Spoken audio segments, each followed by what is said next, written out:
കൊച്ചി ശാസ്ത്ര സാങ്കേതിക സർവകലാശാലയിൽ 4 പേർ മരിച്ച അപകടത്തിനിടയാക്കിയത് അധികൃതരുടെ ഗുരുതര വീഴ്ചയെന്ന് പോലീസ്. സംഗീത നിശയ്ക്ക് മതിയായ ആസൂത്രണമോ സുരക്ഷാ ക്രമീകരണമോ ഉണ്ടായില്ല. പരിധിയിലധികം ആളുകളെ അനുവദിച്ചെന്നും തൃക്കാക്കര ACP PV ബേബി ഹൈക്കോടതിയിൽ സമർപ്പിച്ച റിപ്പോർട്ടിൽ പറയുന്നു. 24 എക്സ്ക്ലൂസീവ് വിവരങ്ങളുമായി കൊച്ചിയിൽ നിന്ന് ചേരുന്നത് ശ്യാംകുമാർ ആണ്.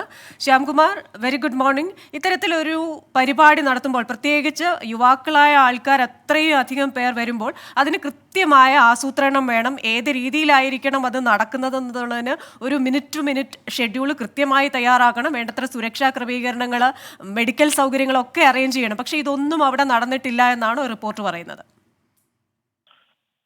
തീർച്ചയായും വിളിച്ചു വരുത്തിയ ദുരന്തമെന്നാണ് പോലീസ് ഹൈക്കോടതിയിൽ സമർപ്പിച്ച റിപ്പോർട്ടിൽ പറഞ്ഞിരിക്കുന്നത്. ആസൂത്രണമോ മുന്നൊരുക്കമോ ഒന്നുമില്ലാതെ നടത്തിയ പരിപാടി. നികിത ഗാന്ധിയുടെ സംഗീത നിശയിലേക്ക് എത്ര പേർ എത്തുമെന്ന് പോലും സംഘാടകർക്ക് അറിയില്ലായിരുന്നു. കുസാറ്റിൽ നിന്ന് മാത്രം 4000 വിദ്യാർത്ഥികൾ പങ്കെടുത്തു. പുറമേ നിന്നെത്തിയവരുടെ എണ്ണം എത്രയെന്നറിയില്ല.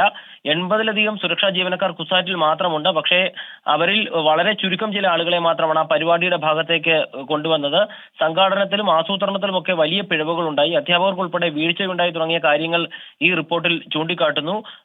ഓഡിറ്റോറിയം നിർമ്മാണത്തിന്റെ പോരായ്മകളും ആ ദുരന്തത്തിലേക്ക് നയിച്ചു എന്നുള്ളതും റിപ്പോർട്ടിൽ പറയുന്നുണ്ട്. ഏതായാലും വലിയ വീഴ്ചകൾ ഉണ്ടായി. വിളിച്ചു വരുത്തിയ ദുരന്തമാണ് കുസാറ്റിലേത് എന്നുള്ളതാണ് പോലീസിന്റെ റിപ്പോർട്ട്. ഈ റിപ്പോർട്ടാണ് കേസ് അന്വേഷണ ചുമതല വഹിച്ച Thrikkakara assistant commissioner PV baby ഇന്നലെ വൈകുന്നേരം ഹൈക്കോടതിയിൽ സമർപ്പിച്ചിരിക്കുന്നത്. ഈ റിപ്പോർട്ട് കോടതി പരിഗണിച്ച ശേഷം ഈ കേസിലെ തുടർ നടപടികൾ ഉണ്ടാവും.